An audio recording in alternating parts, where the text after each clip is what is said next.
this is Mrs. K. You're watching Mrs. K's Healthy Eating Channel, and we're here to help you to eat well and get cooking.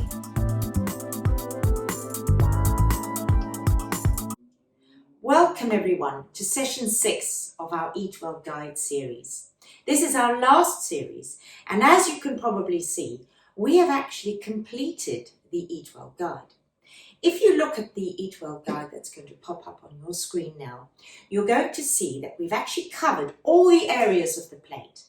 But now we're looking at something outside the plate, and that is the little area at the bottom, which shows all sorts of yummy things that we all like to eat, like chocolates and sweets and cakes and ice creams. Now, there's a very good reason for it being outside the plate, and that is because we don't need to eat them. We only need what's on that Eat Well Guide. Whatever we're eating outside of that is extra. They're treats, but they're not good for us. But we have, over the last few hundred years, fallen in love with sugar. And I'm going to try and show you today how much sugar we're actually eating, what the potential dangers of sugars are to our bodies, and how we can start to become sugar savvy.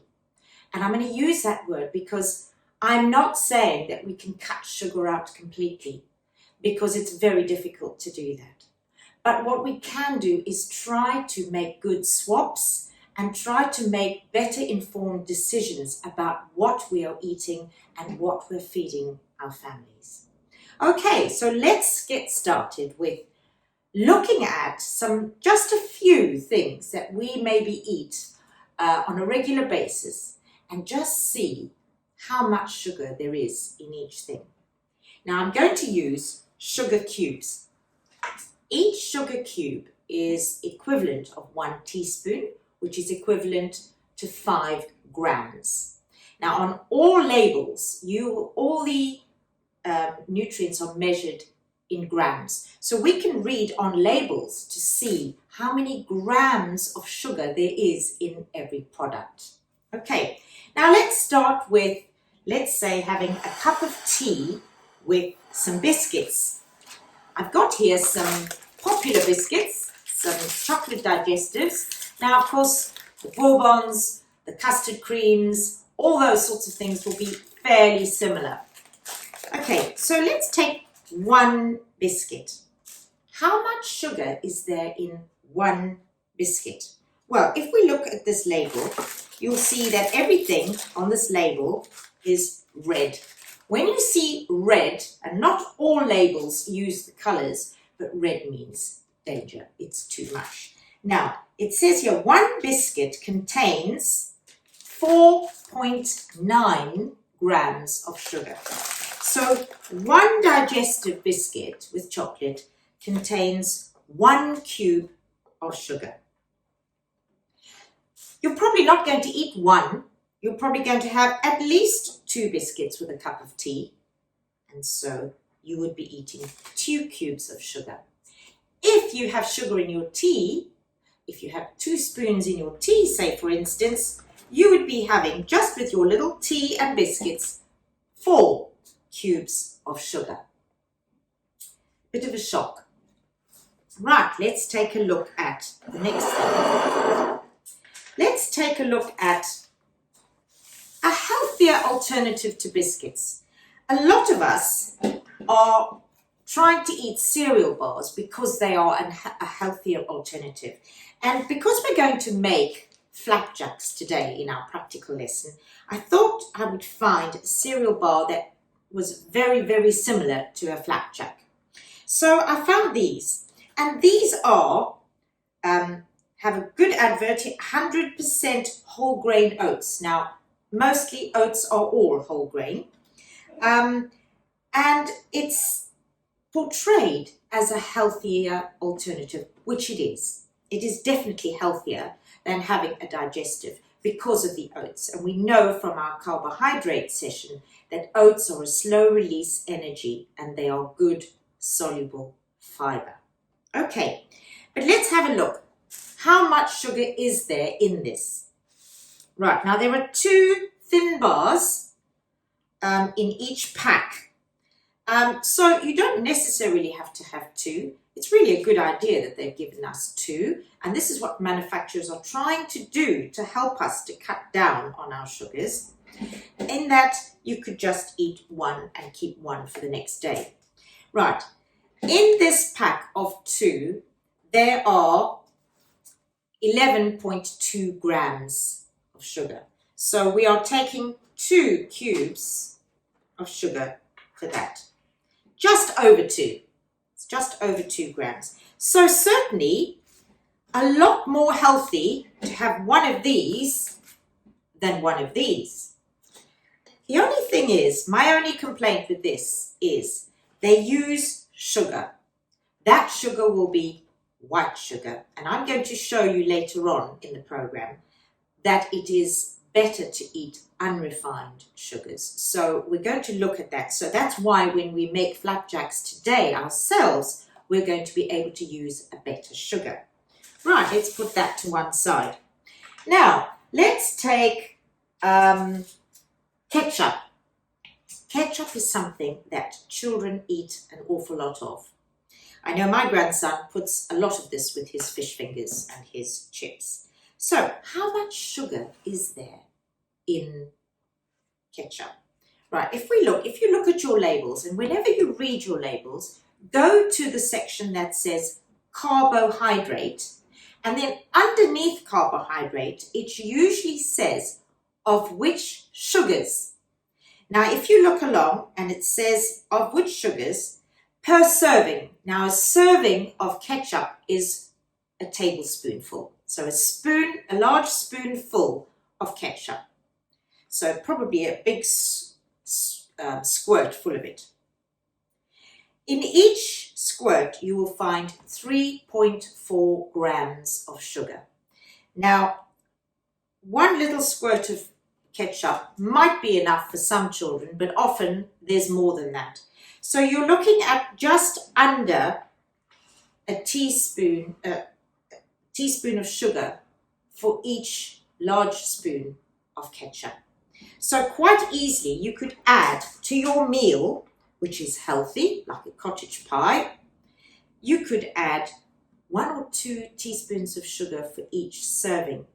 Sugars that you weren't necessarily aware of eating because you weren't eating dessert, you weren't having tea and biscuits, you're having dinner and you've added extra sugar into your dinner. So having ketchup does have its huge drawbacks. Now, I do know that there are certain ketchups which actually now are reducing their sugar, and that's the kind of brand that you need to look for.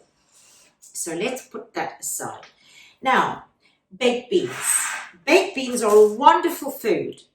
They are full of fiber, protein, carbohydrate. They are an excellent snack or meal. High in protein, high in fiber. They're low in fat. So lots of good things about baked beans. But why do we like baked beans so much? Because they have a sweet sauce. And what is that sweet sauce made of? Sugar. So how much sugar is in a can of baked beans? Now, this is a small can. These are small cans. And these are what we'd consider 1 portion. So for this can, sugar's 9.4.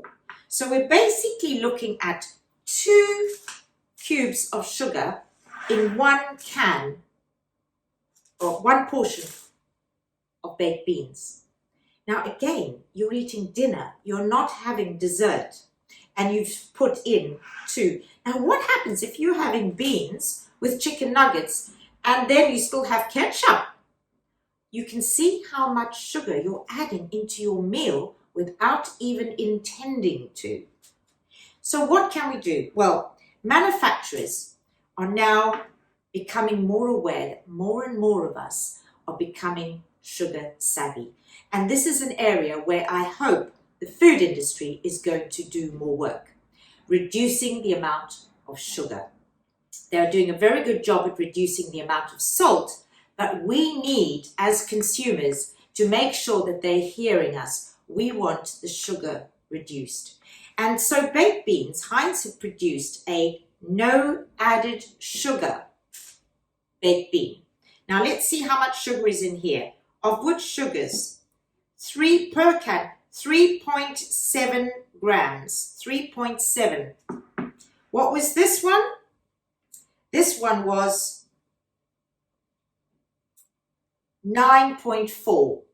So we've got 2 spoons in here. Here we've got less than 1 cube of sugar. So there is quite a difference between the two. I have heard my son say, oh, I don't like these as much. Well, no, because it's not as sweet. So what we could do when we're having a family meal is actually we need to start weaning ourselves off sugar, and we can't do it drastically.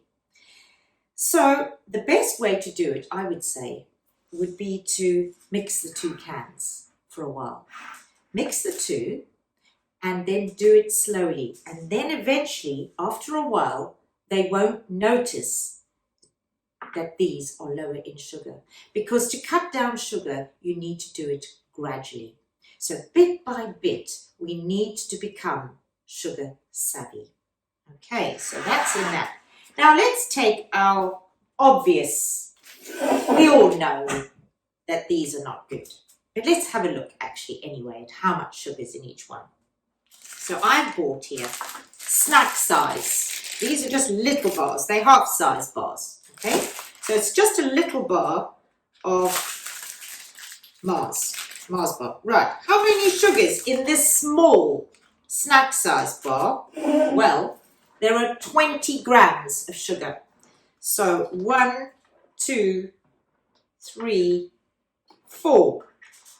4 cubes of sugar in this tiny, you can see how small that bar is.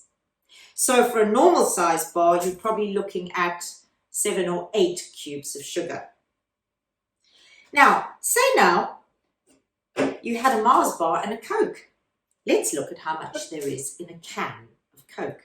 Now this can of Coke is 330 mils. Of which sugars in this for 100 mils is 10.5 grams of sugar. So per can, we're looking at 35 grams of sugar. 35 grams of sugar in that. That is 5, 10, 15, 20, 25, 30, 35. 35 grams of sugar in that can. When you buy the bottle of 500 mils, if you look at the label on the 500 ml size bottle, it only gives you the sugar for half the amount. It gives you the amount of sugar for 250 mils. It doesn't give you the sugar for 500. So beware that you're not tricked, that you double up the sugar when you look at the 500 ml bottle. But let's say we were having a Coke and a Mars bar as going out and having a snack. Well, look at the amount of sugar that you've got just in your snack. 7 and 4. You've got 11 grams of sugar in that little afternoon snack. Never mind everything else that you're eating all day. This is horrific. Now, fruit juices are also high in sugar, but they're a better alternative than something like that because there are no nutrients in here whatsoever. At least in a fruit juice, you're having part of your 5 a day. So it is better to have fruit juices rather than this. But to be honest, water is best. And if you don't like still water, try fizzy water. Most squashes, when they say no added sugar, they can only say that because they have sweeteners in them. And sweeteners are also not the best. They are not often healthy alternatives. Now, why should we be careful of sugar? What is the problem with sugar? Research is continuing. It's changing all the time. But of one thing we are now pretty sure. We know that excess sugar causes obesity. And remember I've told you in other series, that when we have too much glucose in our bodies, when it's all broken down to glucose, that gets turned into fat. So too many sugars eventually get turned into fat. It causes heart disease because obesity can cause heart disease. The way that sugars are changed, and especially fructose sugars, which I will come to in a sec, have an effect on fats and on our arteries. We know that sugar causes type 2 diabetes. We also know now that sugars contribute to cancer. So 4 very serious diseases and 4 things that we're seeing more and more of in our society, especially in the West. We're overeating sugars. And you can just see from just some everyday things how easy that is. Now, what does the Eat Well Guide recommend? How much sugar do they recommend we should be eating? Personally, it should be 0, but we can't do that. We love sugar too much. The Eat Well Guide recommends, now, do you think you could guess how much sugar the Eat Well Guide recommends? Well, let's have a look. Here you have your guesses. 1, 2, 3, 4, 5, 6. That's what the Eat Well Guide recommends we have no more than 6 cubes a day. Now, you just take a look at what these things, you could eat all of these things in one day. You could have a yogurt for dessert. That's already your 4 sugars. So even 6 is a lot of sugar, and yet it's very little in terms of our diets. What can we do? We can't just give up sugar. It's too addictive and it's too much part of our diets. In fact, if you cut out sugar, you will have withdrawal symptoms for at least 3 days. Once those 3 days are over, your body will start to come off it. But for 3 days, you might actually have some serious withdrawal symptoms, terrible headaches for a start. So it's not an easy thing to cut out. But there are certain things that we can do and eat that are better for us and try and aim for less sugar. So I'm going to show you, let's move this out of the way. I'm going to show you what is better for us. Now, I've got this tray here, and I've done some research at looking at healthier options, because there's no doubt about it, I love my sweet things too. But I've learned to try and swap white sugar for healthier sugars. There are lists, various lists you can look up on the internet and in research. But most of them are putting that as the number 1 best sugar, stevia. This is grown from a leaf. It's a natural product. It's not chemically made. And this is actually termed as a sweetener, but it's natural. And it's grown now all over the world and started in South America. And it was used to sweeten their teas. So that is a sweetener that is pure, and it has absolutely no calories. It is brilliant for your teeth, and also much better for your body. You can't really bake with this successfully. You certainly couldn't make a fruit cake or a Victoria sponge. I use it in my scones. That's very successful. You could use it in cheesecakes, excellent for cheesecakes, and you could use it for cookies as well, but not really for sponge cakes. So that's the only trouble with this, of course, it's very expensive. You do use less than sugar. I think you use half of this to the same quantity of sugar, but if you can, have a pack of this in your cupboards so that you can use it as an alternative. Certainly a way to get yourselves off sugar. Also, adding to custard, that's a good one. The next one is maple syrup. Maple syrup is a natural product and it has got certain nutrients in it. So we're not having something that is nutrient free. We're having something that actually benefits the body. And they even say that honey and maple syrup contain antioxidants. Now, antioxidants must make you think of ACE, fighting immune systems. So, for instance, my husband now loves Weetabix, and he is pouring maple syrup on his Weetabix rather than having sugar. And my grandson now, start children early with maple syrup if you can, then they get used to the taste. Unfortunately, again, it's expensive. So when there are special offers, and occasionally there are, buy a couple of these and use these instead of sugar where you can. Honey. Honey is the next one. Honey, again, is not as cheap as syrup, for example, but syrup is very much a no-go in terms of healthy sugars. I won't even have syrup in my home. When we have pancakes, we have maple syrup or honey. Okay. The next one is coconut sugar. Now, coconut sugar has really become very popular now over the last few years. And so much so that it is being sold more and more in supermarkets.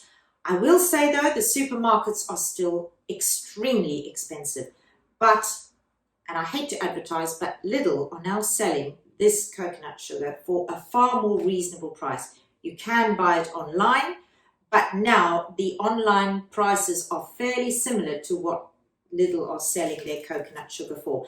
And I'm sure that there will soon be many more supermarkets who will be reducing their prices and selling this, because consumers are now tired of just being sold cheap, unhealthy foods. They want to be able to choose healthier options, which are at least affordable.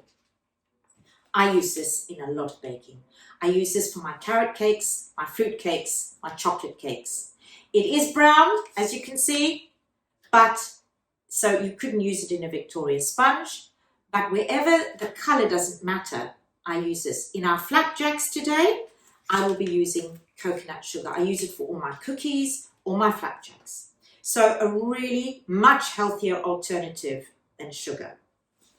Okay, now we're coming to the end of the list in terms of what's better for you. Much better are at least unrefined sugars. Unrefined brown sugar. We now have so much more to choose from. We can now choose unrefined brown caster sugar. It's not dark brown, it's very light brown, not as dark, for instance, as coconut sugar, which, by the way, for those of you who don't know anything about coconut sugar, it doesn't taste of coconuts. It actually tastes slightly of caramel, so it has quite a lovely sweet flavour. Golden caster sugar, again, use it in chocolate cakes or in any cake that's not meant to be a very pale colour. There is even now an unrefined icing sugar available. I actually get this from Sainsbury's, but I hope a lot more supermarkets are going to roll this out. It's becoming very popular and it's the same price as normal icing sugar. Again, slightly darker colour, it's an off-white colour. So if you're looking for, say, a lemon cake with lemon icing, you probably wouldn't want to use this, because unless your family are used to it and they are happy with the colour. It's not a dark brown, it's just an off-white colour. And then your light brown sugars. Brown sugar has got some of the goodness of sugar, molasses, returned to it, so it is not totally without any nutrients. But I'm afraid almost last, because it's not last, is white sugar. White sugar is refined. It's been completely stripped of anything that's good or natural, and it plays havoc with your teeth and with your health. I now keep this and I use it rarely for when I'm making a special cake, light colored cake. But honestly, I hardly ever touch white sugar anymore. There's very little in my household. Fructose is fruit sugar. Now, if you're eating fruit, you will be getting your natural fructose sugars. But fruit provides so much more than any of this. It provides you with your fiber, with your vitamins. It's part of your ACE. These are superfoods, all your fruits. They have natural sugars. We were given lovely sweet things to eat, but that were good for us. And fruits are good for us, and they are sweet, especially if you make sure you eat ripe fruit. That is sweeter still. We are filling our bodies with sweet things that are actually damaging us. So what is the question? We need to wean ourselves slowly but surely off. One of my neighbors said to me, now instead of having 2 biscuits, I'll have a cup of tea with maybe 1 biscuit and a piece of fruit. That's a good way to make a start. Don't buy the things that you are tempted to eat. Rather just don't buy them.